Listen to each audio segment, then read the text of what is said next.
I still show up on time. Stay a minute, another minute. Hold on a second, a loveless moment, yeah. Stay. Hello, good morning, welcome back to my channel Anupama real স্টোরিতে সকল বন্ধুদেরকে অনেক অনেক স্বাগত। কেমন আছো তোমরা সবাই? আশা করছি অনেক ভালো আছো, সুস্থ আছো আর আমার ব্লগ দেখার জন্য অপেক্ষায় আছো। সকালবেলা ঘুম থেকে উঠে যেটা আমার ফার্স্ট ডিউটি, সেই ডিউটি পালন করার জন্য রান্নাঘরে চলে এসেছি। তো সকাল শুরু হয়, দিনের শুরু হয় রান্নাঘর থেকে, তো ব্লগও শুরু রান্নাঘর থেকে। দেখো রান্নাবান্না বসিয়ে দিয়েছি। আর এর আগে কি করেছি বলো তো? এর আগে শিয়া তিন্নি দুজনকে রেডি করে স্কুল পাঠিয়ে দিয়েছি। স্কুল পাঠিয়ে দিয়ে ছাড়া হাত পা এখন রান্না করছি। আর এই যে বাসনগুলো আগের দিন রাত্রে ধুয়ে রেখেছিলাম, তো সেইগুলো এখন খাঁচার মধ্যে তুলে নিলাম। আর এইবার দেখো আমি পেঁয়াজ আর টমেটো দিয়ে একটু মশলা বানিয়ে নেব। তোমরা আমার সঙ্গে থাকো, পুরো ব্লগটা কন্টিনিউ করতে থাকো। সারাটা দিন কিভাবে কাটছে না কাটছে তারই কিছুটা অংশ তোমাদের সাথে শেয়ার করবো, আশা করছি ভালো লাগবে। সকালবেলা রান্নাবান্না কাজ ছাড়াও সারাটা দিনে প্রচুর কাজকর্ম একটা বাড়ির বউয়ের থাকে। তার সাথে আমি তো এখন সোশ্যাল মিডিয়ার সাথে যুক্ত আছি, বুঝতেই পারছো। সোশ্যাল মিডিয়ার সাথে যুক্ত মানে আমাকে অনেকটা টাইমই সেখানে দিতে হয়। তো এই সংসারের সমস্ত কাজকর্ম সকালের দিক থেকে ছুটে দৌড়ে সেরে নিয়ে তবেই কিন্তু আমি সময় দিতে পাই। আর এই দুদিন ধরে ব্লগ দিচ্ছিলাম না, তার কারণ একটু ব্যস্তই ছিলাম, তার সাথে মনটাও তেমন একটা ভালো ছিল না, একটু খারাপ ছিল।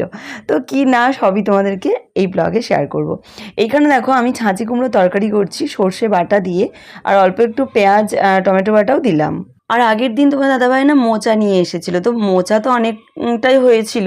তো একদিনে তো রান্না করা যায় না, যেহেতু 2-3 জন মানুষ খায়, সেই জন্য অর্ধেকটা আগের দিন রান্না করেছিলাম, অর্ধেকটা আজকে রান্না করে নেব। আর এইখানে দেখো লাল শাক ভাজা করলাম। লাল শাকটা না বড়ি দিয়ে পোস্তও ভালো লাগে, কিন্তু বিশেষ করে পোস্ত একদম বাড়িতে ছিল না, শেষ হয়ে গেছে, আমারও বলতে খেয়াল নেই। তো বড়ি পোস্ত করবো বলে যখন দেখলাম পোস্ত বাড়িতে নেই, ওই জন্য এমনি তেল দিয়ে পেঁয়াজ দিয়ে শাকটা ভাজাই করে দিলাম। আর এই যে টমেটো পেঁয়াজ আদা সব বাটা দিয়ে আমি মোচাটা ছোটো ছোটো আলুর টুকরোর সাথে আগে ভালো করে কষে নিয়েছি। তারপরে মশলার সাথে আবারও কষে নিচ্ছি, নিয়ে জল ঢেলে সেদ্ধ করতে দিয়ে দেবো। ওইদিকে আমার ভাতও হয়ে গেছে, ভাতের ফ্যানটা ঝরাতে দেবো। আর মাঝের ওভেনটাতে শাক ভাজা হচ্ছিলো, সেটা নামিয়ে নিয়ে দেখো এখানে আলু ভাজা বসিয়ে দিলাম। তো আলু ভাজাটা আর মোচাটা হলেই কিন্তু আমার রান্নাবান্না কমপ্লিট। মাছটা কিন্তু বাকি রয়ে গেল। মাছ তোমার দাদাভাই সকালে বাজার গেছে, বাজার থেকে মাছ নিয়ে আসবে। আর মাছের কথা বলবো কি বন্ধুরা, আমার শিয়া যেন একদম কোনো মাছ খেতে চায় না। আর ও মাছ খেতে চায় না বলে আমাকে যেন মাছ রান্না করতে ইচ্ছাও করে না। তো যাই হোক, এখানে দেখো আমি এবার আমার বড়মশাইকে খেতে দিয়ে দিচ্ছি, তার কারণ তার স্নান করা হয়ে গেছে। এইবার সে খেয়ে দিয়ে অফিসে বের হবে। তো ওইদিকে শাক ভাজা আর ছাঁচি কুমড়োর সর্ষে বাটা দিয়ে করেছি, তো ওটা দিয়ে দিলাম। এইখানে আলু ভাজা মোচার ঘন্ট, সেইটাও হয়ে গেছে। ঘি আর গরম মশলা দিয়ে মোচার ঘন্টটা নামিয়ে নেবার এই পাশে দেখো আমার চাও বসিয়ে দিয়েছি। তো রান্নাবান্না যখন হয়েই গেল, তো ভাবলাম চাটা করে খেয়েই নিই। আর জানো তো আমার পাশের একটা দিদিভাই কি বলে অনুপমা, তোমার এই রান্নাবান্না সমস্ত কাজকর্ম শেষ করে ধীরে সুস্থে চা খাওয়ার ব্যাপারটা বেশ ভালো লাগে। সাধারণত আমরা সকালে ঘুম থেকে উঠে বাসি মুখ ধুয়েই কী করি, চাটা করে খেয়ে নিই, তারপরে কাজকর্ম করি। কিন্তু আমারটা একটু আলাদা, তার কারণ এই যে সকালে অফিসের ভাত করতে হয়, সেই জন্য। তো এই দিদিভাই বলে জানো তো, সমস্ত কাজকর্ম সেরে তুমি ধীরে সুস্থে চা খাও। হ্যাঁ, এটা কিন্তু ঠিক, ধীরে সুস্থে চা খায়, তারপরে আমি ভিডিও পোস্টে থাকলে পোস্টও করি। তো যাই হোক, তোমার দাদাভাই কিন্তু খেয়ে দিয়ে অফিসে বেরিয়ে গেল। আর এই যে সবজি বাজার তার সঙ্গে মাছ বাজার করে নিয়ে এসেছে, চাটা খেয়ে আমি এগুলো ঢেলে নিচ্ছি। আর মাছ বলতে এই যে পমফ্রেট মাছ, শুধুমাত্র পমফ্রেট মাছটাই শিয়া এখন খাচ্ছে, আর ছোটো ছোটো মৌরলা মাছটাই খাচ্ছে, আর কোনো মাছ খাচ্ছে না। আর ডিমের কি বলবো, সাদা অংশটা খাচ্ছে, কুসুম তো পুরো বাদ। তো এরকমভাবে খাওয়া দাওয়া শুরু করেছে। তো বাচ্চারা বড় হলে নানা রকম খাওয়ার বায়না কিন্তু চলতেই থাকে, সব বাচ্চাদের মধ্যেই থাকে। তো আমি ভেবেছিলাম যে শিয়ার মধ্যে হয়তো আসবে না, কারণ যতদিন পর্যন্ত আমি নিজে নিজে খাইয়ে দিয়েছি তাকে, তো সে সমস্ত খাবার দাবারই খেত। তো যাই হোক, আস্তে আস্তে ওটা হয়তো কেটে যাবে। আর এই যে ঢ্যাঁড়স আলুর তরকারি, এটা আমি কিন্তু রাত্রের জন্য করে রাখছি। এখন না রাত্রে রান্না করতে তেমন একটা সময় হচ্ছে না, তার কারণ কি বলতো, শিয়া তিনি দুজনকেই রাত্রের দিকে পড়তে বসায়, তো অনেকটা রাত হয়ে যায় পড়িয়ে উঠতে 9:30 10:30। তো তারপরে তরকারি ভাত রুটি একসাথে রান্না করা হয় না, ওই জন্য আমি তরকারিটা করে রাখি, রুটি আর ভাতটা রাত্রে করে নিই। আর এই যে দেখো পমফ্রেট 3 পিস মাছ আমি ভেজে নিচ্ছি, 4 পিস নিয়ে এসেছিলো, তো একটা মাছ আমি রেখে দিলাম, কালকে তোমার দাদাভাইকে ভেজে দেবো। আর 3 জনের জন্য 3 পিস দেখো পেঁয়াজ দিয়ে শুধুমাত্র ভেজে নিয়েছি, আর কিছু করলাম না, কারণ ঝাল টাল করলে আবার শিয়া খাবে কি না সেই জন্য আর করলাম না, ভাজাটাই বেশি খেতে ভালোবাসে। আর আগের দিন দেখো রাত্রে হচ্ছে এই যে দোকানি ঘরের কিছু জিনিসপত্র সেগুলো নিয়ে এসেছিলো, তো সেইগুলো আমি এখন কৌটোর মধ্যে ঢেলে নিচ্ছি। আর তোমরা তো দেখলে যে আমার রান্নাবান্না পুরোপুরি কমপ্লিট হয়ে গেছে, কিন্তু এখনও অনেক কাজ আছে, বাড়িতে তো কাজের শেষ নেই। আর নুনটা দেখো আমি প্যাকেট সমেতই রাখলাম, বর্ষাকাল তো নুনটা যদি খোলা রাখি তাহলে না মানে জড়িয়ে যেতে পারে বা জল হয়ে যেতে পারে। নুন যতটুকু লাগবে ততটুকু নিয়ে আমি প্যাকেট সমেতই কৌটোর মধ্যে ভরে রাখলাম। বর্ষাকালে দেখবে নুন অনেক সময় কিন্তু জল হয়ে যায়। আর এই যে ফ্লিপকার্ট থেকে এই কৌটোগুলো কিনেছি ভীষণ কাজের, জানো তো কোন কৌটোতে কী আছে আমাকে বেশি টাইম দিয়ে খুঁজতে হয় না, খুব সহজেই পেয়ে যায়, কারণ বাইরে থেকেই তো দেখা যাচ্ছে কোন কৌটোতে কী রেখেছি। আর এই যে এখানে জিরে, পাঁচফোড়ন সব শেষ হয়ে গিয়েছিল, কৌটোর মধ্যে ঢেলে নিলাম। সাদা তেলও শেষ হয়ে গিয়েছিল, এইটাও ঢেলে নিচ্ছি। তো এই টুকটাক কাজগুলো কিন্তু আমি রান্না করতে করতেই করে নিই, যতক্ষণ টাইমটা রান্নাঘরে থাকি। এক্সট্রা করে বিকালের দিকে বলো বা দুপুরের দিকে বলো রান্নাঘরে ঢুকে বা রাত্রের দিকে রান্নাঘরে ঢুকে করা আমার পক্ষে মোটেই সম্ভব নয়, আমার এনার্জিই থাকে না। যাই হোক, এখানে দেখো শেলফগুলো আমি মুছে নিচ্ছি, কারণ শেলফগুলো না আমি বেশি পরিমাণে নোংরা করি না, যখন অল্প অল্প নোংরা হয় তখন অল্প অল্প করেই মুছে নিই। এতে করে রান্নাঘরটা আমাকে যখন ডিপ ক্লিন করি বা খুব ঘন ঘন ডিপ ক্লিনও করতে হয় না। তো রান্নাঘরের কাজকর্ম শেষ করে দেখো আমি এবার চলে এসেছি রুম গোছানোর জন্য। আর আজকে এই যে বালিশের ওয়ার, বিছানার চাদর সব হচ্ছে যে কাচার জন্য বের করব। আর বালিশের ওয়ারগুলো খুলতে জানো তো প্রচুর সময় লাগে, খুলতেও যেমন সময় লাগে, আবার পরাতেও কিন্তু বেশ সময় লেগে যায়। আর অনেকগুলো বালিশ আমার বের করা থাকে, জানো তো একজন দুটো তিনটে করে বালিশ নিয়ে মানে শোবে, তো সেই জন্য আমাকে অনেকগুলো বালিশই বের করে রাখতে হয়। আর সব বালিশ একসাথে আমি ওয়ার খুলে কাচতে দিই, তা না হলে কোনটা কাচতে দিলাম আর কোনটা দিলাম না আমি বড্ড ভুলে যাই, ওই জন্য একসাথেই সব কাচতে দিয়ে দিই।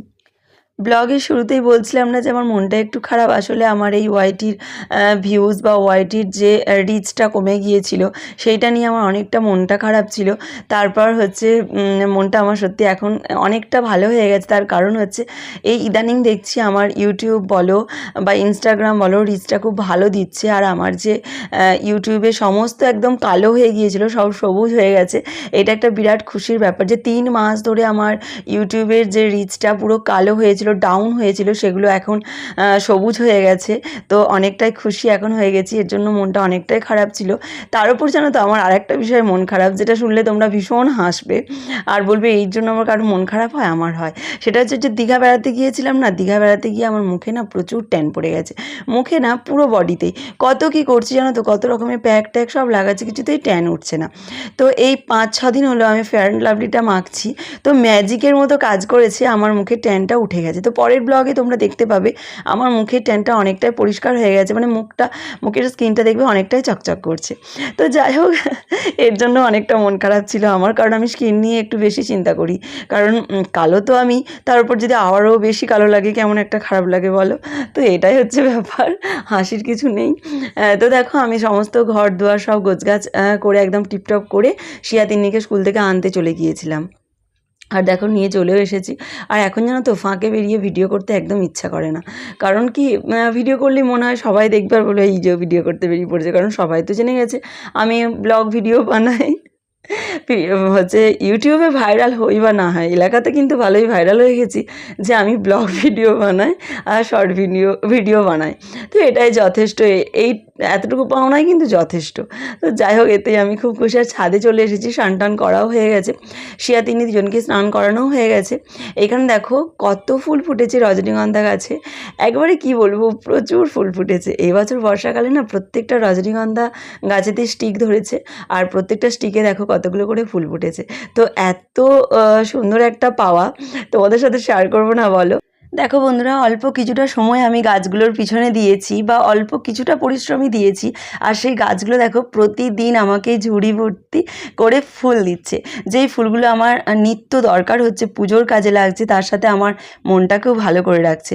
নিজে গাছ লাগিয়ে মানে ফুল পাওয়া বা নিজে যে কোনো কাজ কষ্ট করে করার পর তার একটা সুন্দর ফল পাওয়া, তার মজা আনন্দ কিন্তু সত্যিই মানে অন্যরকম। ফুল তুলে নিয়ে এসে আমি দেখো পুজো করছিলাম, এইখানে শিয়া আবার তিন্নিকে পড়তে বসিয়েছে, পড়াচ্ছিল। তারপরে আমি দেখো ভাত বেড়ে নিলাম। এবার ভাত রাত খেয়ে দিয়ে শিয়া তিন্নি দুজনকে হচ্ছে ঘুম পাড়িয়ে দিয়েছি। তারপরে দেখো আমি শাড়ি টাড়ি পরে রেডি হয়ে গেছি। তোমরা বুঝতেই পারছো আমি কেন রেডি হয়েছি। আর এই যে বললাম না মুখেতে ট্যান পড়ে গেছে, ওই জন্য কম্প্যাক্ট লাগাচ্ছি। তা না হলে জানো তো আমাকে এই কম্প্যাক্ট বলো বা কোনো ফাউন্ডেশন বলো আমাকে লাগাতে হচ্ছিল না। যাই হোক দেখো আমি একটা লাল জামদানি তার সাথে ম্যাচিং করে সাদা ব্লাউজ পরে নিয়েছি। আর দেখো লাল জামদানি পরেছি বলে একটা বড় করে টিপ পরেছি, আর সিঁদুর তো পরলাম। তার সঙ্গে এই যে ওই চুড়িগুলো কিনেছিলাম, এখানে বেশ চওড়া চওড়া পলাগুলো, দেখতেও ভালো লাগবে লাল জামদানির সাথে, ওই জন্য এটা পরে নিয়েছি। মানে একদম পারফেক্ট একটা সাবেকি সাজ বলতে পারো। তো এরকমভাবেই সাজলাম আজকে। জানি না কেমন কি লাগছে তোমাদের, তো কেমন লাগছে অবশ্যই কিন্তু কমেন্ট করে জানিও। আমার তো আমাকে নিজেকে ভীষণই ভালো লাগে, আমি যেমনভাবেই সাজি না কেন আমি নিজেকে ভীষণ পছন্দ করি, ভালোবাসি। দেখো ছাদে আসার পর আকাশের অবস্থা ভীষণই খারাপ দেখছি, পুরো কালো অন্ধকার হয়ে গেছে। তারপরেও দেখো আমি কতগুলো রিলস নিজের মানে পছন্দ মতো গানের বানিয়ে নিলাম, যেই গানগুলোতে আমি পারবো, যেগুলো পারবো না সেগুলো তো একদমই স্কিপ করে চলে যায়। তো 1 ঘন্টা পরে দেখো আমি নিচে চলে এসেছি, এখন 5টার মতো বাজছে ঘড়িতে। তিন্নি এখনও ঘুমাচ্ছে, শিয়াকে মাঝখানে এসে ঘুম থেকে তুলে দিয়েছিলাম। শিয়া স্যারের কাছে পড়তে বসে গেছে। এইবার আমি শাড়িটা চেঞ্জ করব, চেঞ্জ করে নিয়ে তিন্নিকে ঘুম থেকে তুলব। তারপর শিয়া তিন্নি দুজনের খাবার জোগাড় করব। আর এখন গরমটা একটু কম, যেহেতু বৃষ্টি হচ্ছে, মেঘলা মেঘলা ওয়েদার আছে, কিন্তু এই প্রচণ্ড গরমে ভিডিও করতে বন্ধুরা আমার ভীষণ কষ্ট হতো জানো তো। তো দেখো আমি নাইটিও পরে নিয়েছি, শাড়িটা চেঞ্জ করে নাইটিটা পরতে আমার যেন অনেকটা স্বস্তিও হচ্ছে। আর দেখো তিন্নি ঘুমাচ্ছিল, তিন্নিকে ঘুম থেকে তুললাম। এবার আমি রান্নাঘরে চলে এসেছি, আজকে পায়েস রান্না করব। কদিন ধরেই শিয়া বলছে যে মা পায়েস খাবো পায়েস খাবো, তো আজকে অনেকটা সময় হাতে আছে, ওই জন্য পায়েস রান্না করব। তা নাহলে 6:30টার সময় স্যার চলে আসে, হয় না। আজকে যেহেতু স্যার আসবে, কিন্তু আমার আজকে ভিডিও করা অনেকটা সকাল সকাল হয়ে গেছে। তো এইটাই বন্ধুরা, যে কোনো কাজ, যেই কাজের সাথে যুক্ত আছো না কেন, সফলতা পাওয়ার জন্য, বিশেষ করে ওয়াইটি জায়গাটা এমন একটা জায়গা যেখানে সফলতার জন্য ধৈর্য ধরতে হবে, তার সাথে বুদ্ধি খাটিয়ে কাজ করতে হবে, তাহলে কিন্তু সফলতা আসবেই আসবে।